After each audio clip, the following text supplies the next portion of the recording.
The Mountains of Madness by H.P. Lovecraft. Read by Richard Coyle. Part 5. The Final Nightmare.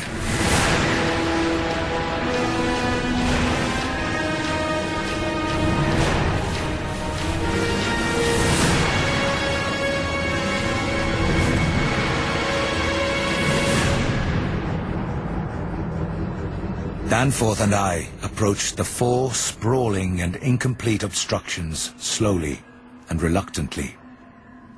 Would to heaven we had never approached them at all, but had run back at top speed out of that blasphemous tunnel with the greasily smooth floors and the degenerate murals aping and mocking the things they had superseded. Run back before we had seen what we did see, and before our minds were burned with something which will never let us breathe easily again. Both of our torches were turned on the prostrate objects, so that we soon realized the dominant factor in their incompleteness. Mauled, compressed, twisted and ruptured as they were, their chief common injury was total decapitation. From each one, the tentacled starfish head had been removed. And as we drew near, we saw that the manner of removal looked more like some hellish tearing or suction than like any ordinary form of cleavage. Their noisome, dark green ichor formed a large, spreading pool, but its stench was half overshadowed by the newer and stranger stench, here more pungent than at any other point along our route.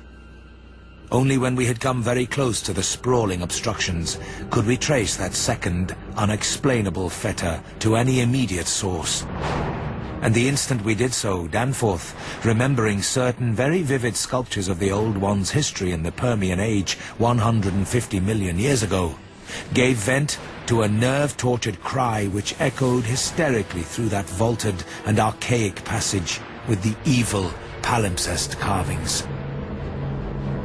I came only just short of echoing his cry myself, for I had seen those primal sculptures too, and had shudderingly admired the way the nameless artist had suggested that hideous slime coating found on certain incomplete and prostrate Old Ones, those whom the frightful Shoggoths had characteristically slain and sucked to a ghastly headlessness in the Great War of Resubjugation.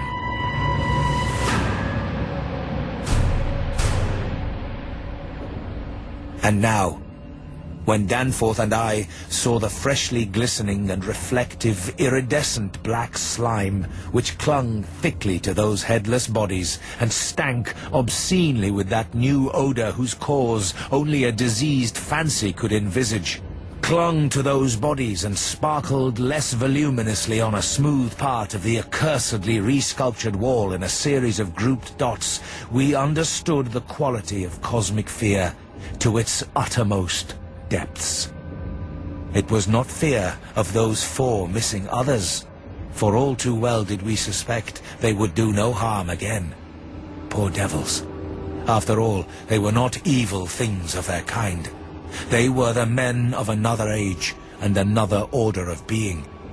Nature had played a hellish jest on them, as it will on any others that human madness, callousness, or cruelty may hereafter dig up in that hideously dead or sleeping polar waste.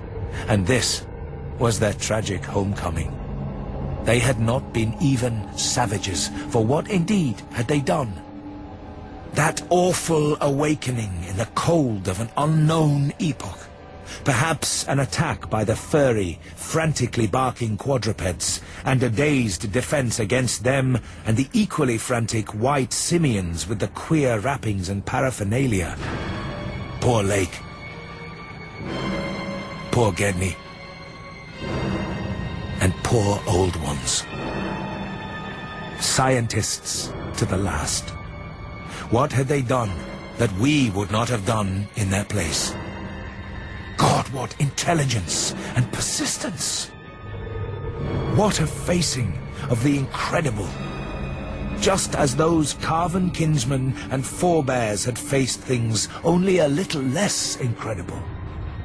Radiates, vegetables, monstrosities, star spawn, whatever they had been, they were men.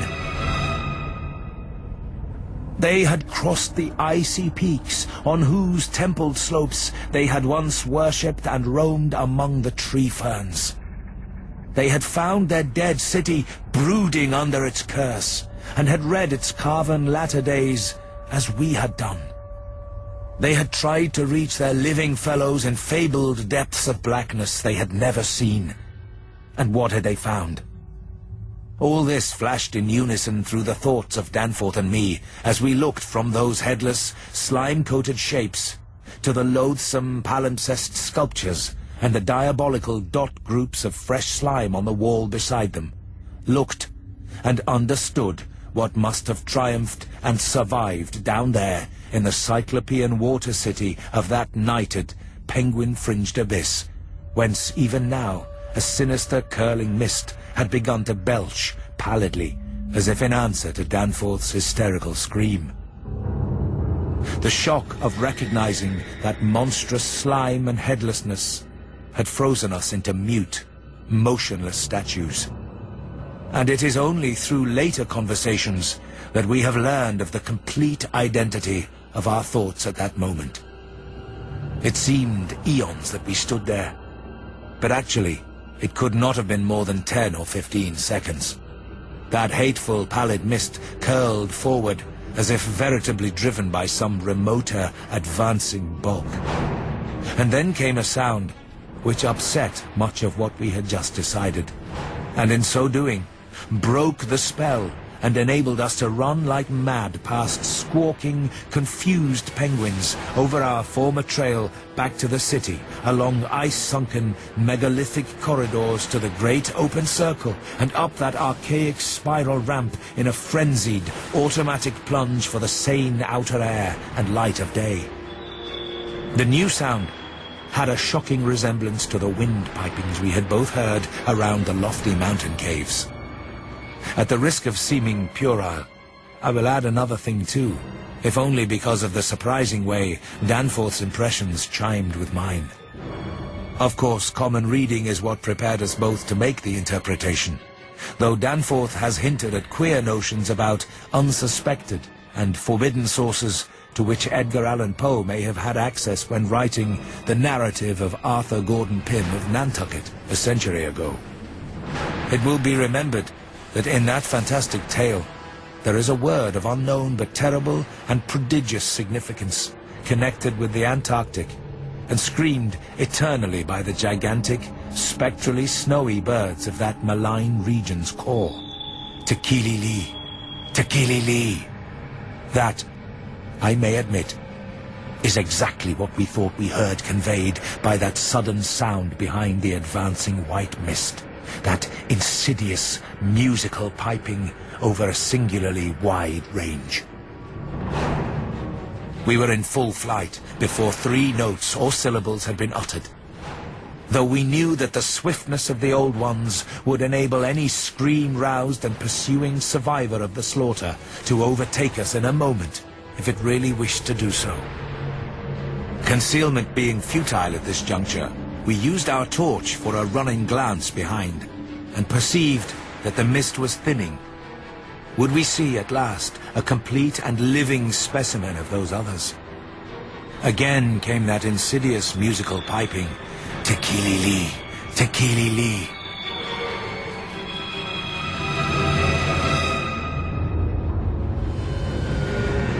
Thank heaven we did not slacken our run.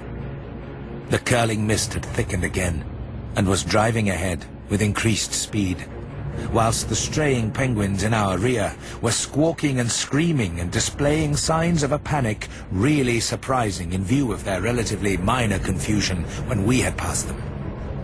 Our recklessly used torch now revealed ahead of us the large open cavern where various ways converged, and we were glad to be leaving those morbid palimpsest sculptures, almost felt even when scarcely seen, behind.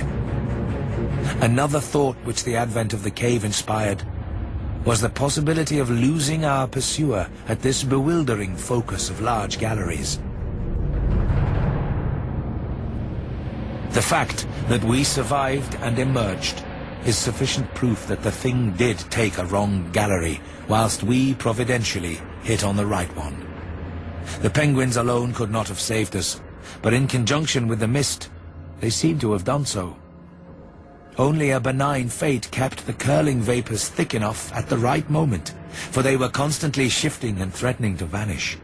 Indeed, they did lift for a second just before we emerged from the nauseously resculptured tunnel into the cave, so that we actually caught one first and only half glimpse of the oncoming entity as we cast a final, desperately fearful glance backward, before dimming the torch and mixing with the penguins in the hope of dodging pursuit. If the fate which screened us was benign, that which gave us the half-glimpse was infinitely the opposite. For to that flash of semi-vision can be traced a full half of the horror which has ever since haunted us.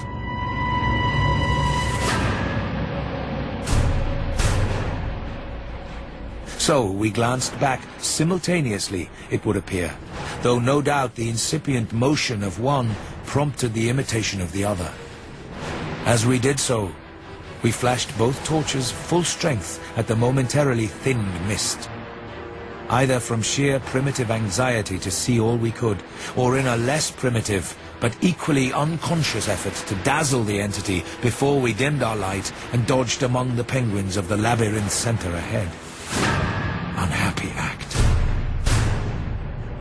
Not Orpheus himself, or Lot's wife, paid much more dearly for a backward glance. And again came that shocking, wide-ranged piping, "Tekili-li, Tekili-li."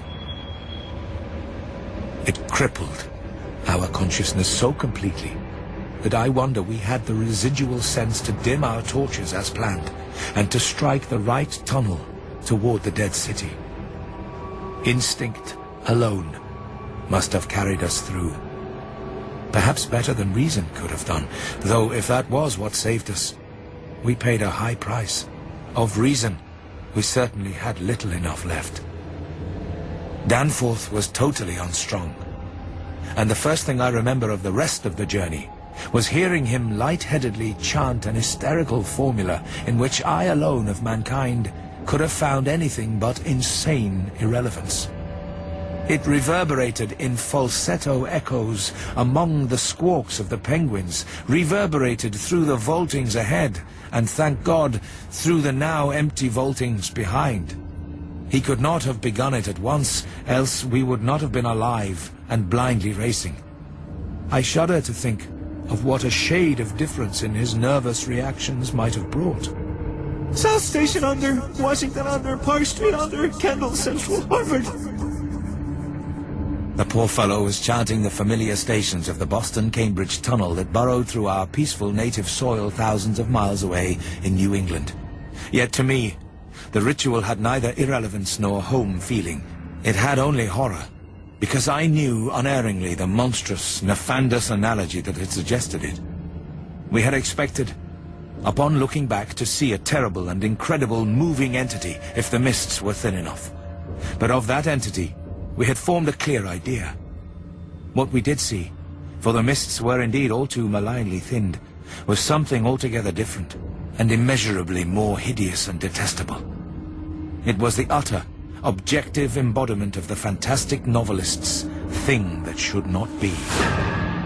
And its nearest comprehensible analogue is a vast, onrushing subway train as one sees it from a station platform, the great black front